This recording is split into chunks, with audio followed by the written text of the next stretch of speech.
सुना सटकुनिया हो दीनानाथ। आखिर क्यों मनाया जाता है छठ पर्व?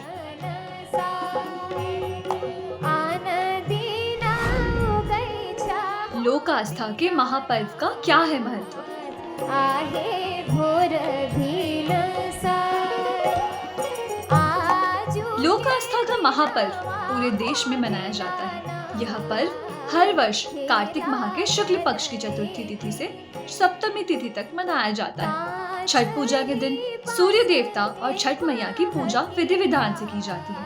4 दिवसीय छठ पूजा की शुरुआत नहाय खाए से होती है और कार्तिक माह के शुक्ल पक्ष की सप्तमी तिथि को उगते सूर्य देव को अर्घ्य देने के साथ समाप्त होती है।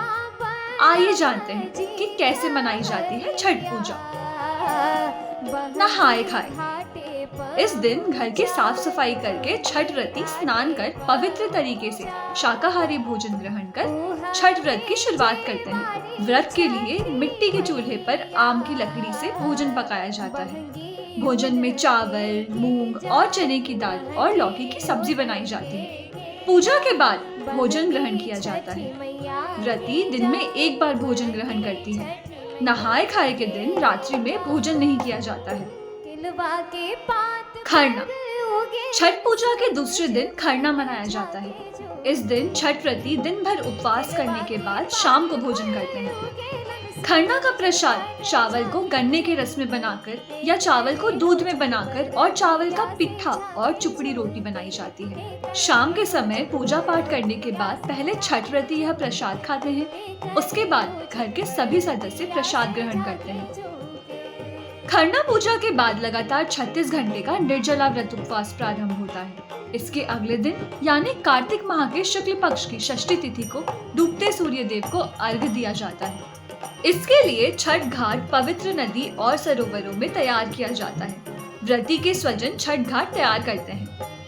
पानी में खड़े होकर सूर्य की पूजा करते हुए परिवार के सभी सदस्य डूबते सूर्य को अर्घ्य देते हैं। संध्या अर्घ्य। कार्तिक माह के शुक्ल पक्ष की षष्ठी तिथि को संध्या अर्घ्य दिया जाता है। अर्घ्य के लिए डाला सजाया जाता है। इसमें फल और फूल समेत पूरी पकवान भी रखे जाते हैं। व्रती पानी में खड़े होकर भगवान भास्कर की उपासना करती है। परिवार के सभी सदस्य डूबते सूर्य को अर्घ्य देते हैं और फिर वापस घर आते हैं। सुबह का अर्घ्य। इस दिन सुबह स्नान ध्यान कर सभी घाट पर पहुंचते हैं और उगते हुए सूर्य को अर्घ्य देकर अपनी मनोकामना पूर्ण करने के लिए भगवान सूर्य से प्रार्थना करते हैं और कच्चे दूध से सूर्य देव का अभिषेक करते हैं। परिवार के अन्य सदस्य भी व्रती के साथ सूर्य देव को अर्घ्य देते हैं और फिर वापस अपने घर को आते हैं। छठ व्रती 4 दिनों का कठिन व्रत करके चौथे दिन पारण करते हैं और प्रसाद का आदान प्रदान कर व्रत संपन्न करते हैं।